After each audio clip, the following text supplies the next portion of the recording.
stand right here, right now, on 7 muddy hills beside a winding river, and you are standing at the edge of history.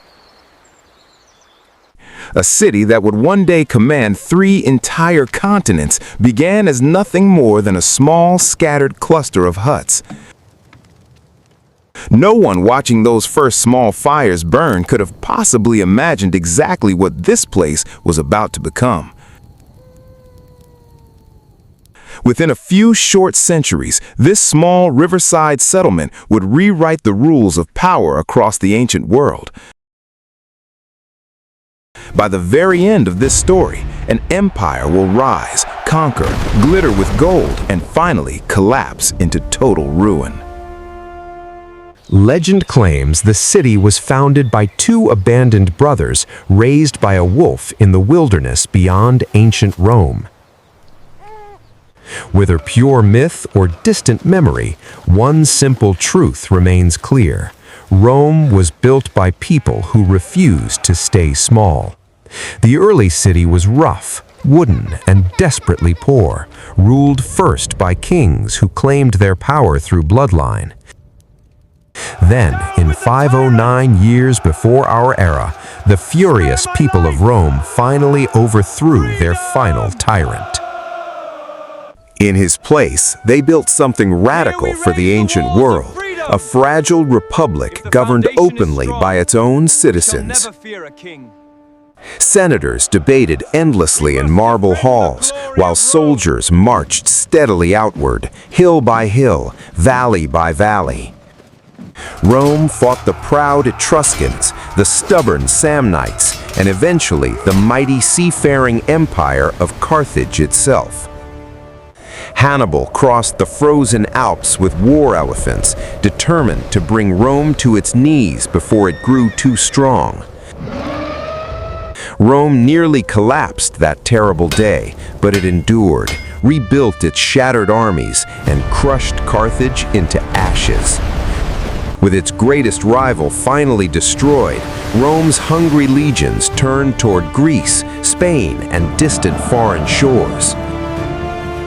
Roads stretched like veins across the conquered land, carrying soldiers, grain, letters, and the weight of Roman law. Yet success quietly bred danger. Ambitious generals grew powerful, and the fragile republic began slowly tearing apart. Julius Caesar crossed a small river called the Rubicon, and after that moment there was no turning back from open war. He seized total power, reshaped Rome entirely, and was later murdered on the very steps of the Senate he once commanded. Out of the bloody chaos rose his young heir, a calm and patient man named Octavian, quiet, careful, and utterly ruthless. In time, he would be renamed Augustus, and Rome would never again openly call itself a republic of the people at all. Under Augustus, the empire finally entered a golden age the ancient world had never truly witnessed before this moment.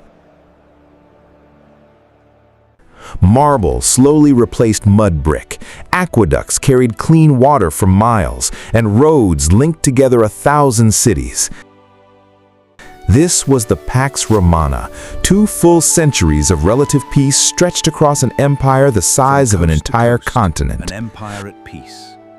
Merchants sailed freely from Egypt to Britain, while soldiers guarded borders longer than most entire countries today.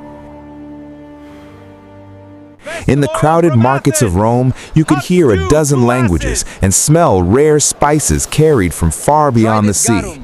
Fine glass from Alexandria. Gladiators fought fiercely beneath the roaring stone walls of the Colosseum before nearly 80,000 cheering people. Emperors built grand temples, theaters, and public baths meant to convince the world that Rome would last forever, always. But no empire truly escapes the pool of time, and Rome's slow unraveling began quietly, almost unnoticed at first.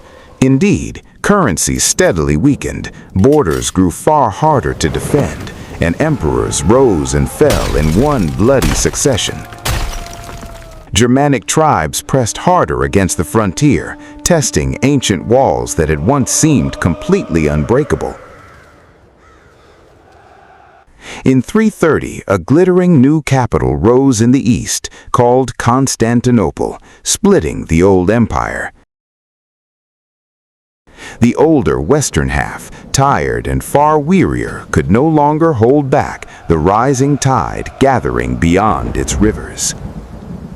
In 410, Rome itself, the so-called Eternal City, was sacked for the first time in 8 long centuries. The whole world watched in stunned disbelief. If Rome could fall, what else in this world was ever truly permanent?